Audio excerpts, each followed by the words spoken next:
He has the right of rebuttal. Catchy Man Bentley is here. Please make him welcome.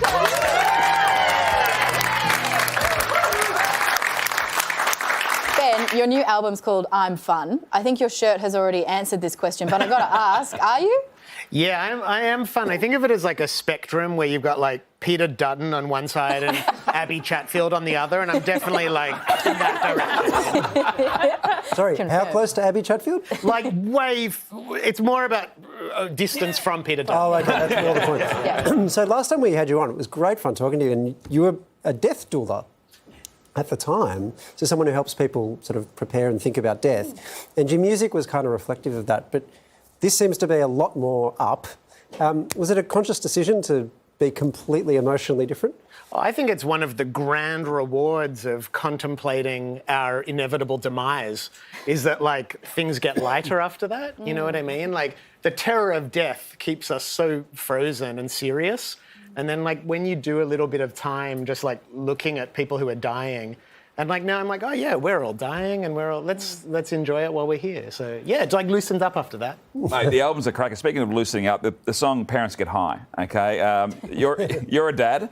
How self-reflective is this song? Look, that song was purely anecdotal. I actually did an Instagram poll, and I based in first person. I tried to fictionalize the experience. I have no experience with marijuana. Your shirt suggests otherwise. The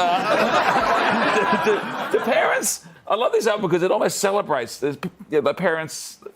Parents got a bad rap in rock music over the years, but the authority figures, Will Smith, parents don't understand, whatever, But this is like, parents can get high, yeah, sure. Yeah, look, we've got a real redemption arc. We need to begin post Will Smith. I feel like, that great bard expressing that song, it did tarnish our reputation as parents. But I do think there's sort of like a new... there was also some ageism, I think, inherent in that type of outlook that, like... Because our parents, all of us, like, that generation, it was like they all felt they had to be the serious parents. And I think there's, like, a new reality setting in where we're realising that we're all...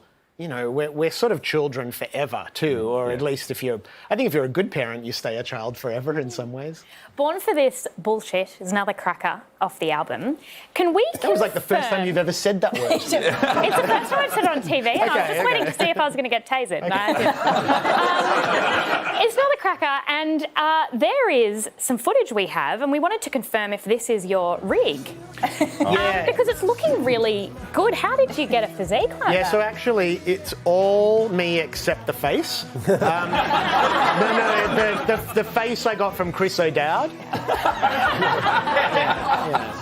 That is a very good comparison, Chris O'Dowd. Yeah. He's we have a thing. Yeah. Well, Ben, I've got to ask, like, when does the creativity tap run out, or does it? Because you've been doing music now for 30 years, since you were 13. Does that blow your mind? Yeah, well, it's sort of like a war of attrition. Like, you just keep making stuff, and then you wake up one day and suddenly people in younger bands are going, you're a legend. It's like, what happened? Okay. But it's nice because then you get to... my only advice to young artists is you should feud with other artists.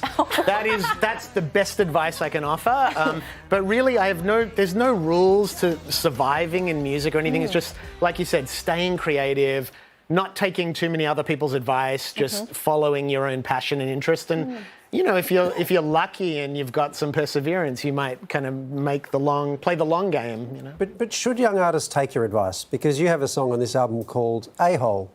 I mean, it's not called that, I Don't Want to Be Tasered, etc. And it's all about how you were an a-hole. Yeah. So how big an a-hole were you? Well, I think I'm sort of a good student, and I'm a good student of rock and roll. And I believed that I was fulfilling my duty by being, like, annoying as a young person. You have to throw stones at glass houses. Like, if you don't do that, you're sort of like not doing your service. I'm a lot like the Queen in that way. It's like I live my life just to serve, and I wanted to serve rock and roll, and part of that is just, being full of piss and vinegar and just, causing trouble where you can. I still have a bit of that. It's been a weird 2 years. Catch My Disease is still one of your most iconic songs. Has your connection to it changed since the pandemic happened? Did you know the pandemic was going to happen? Because it was really good for your song. Yeah, it was. I definitely, I was one of the few musicians who sort of had a COVID bump. But yeah, it's funny because people used to actually tease that song as if it was about STDs and herpes and stuff, and now they more associate it with COVID. So it's one of those things that it's almost become like less stigmatized, like more. Yeah, I now get teased in more socially acceptable ways. So yeah, it's really working out for me. Thanks, guys. Well, Ben's new album, I'm Fun, he's proven it, is out now. You can head to our website for details on how to catch all of his live shows. Ben Lee, the most fabulous shirt. Thank you so much. Thank you.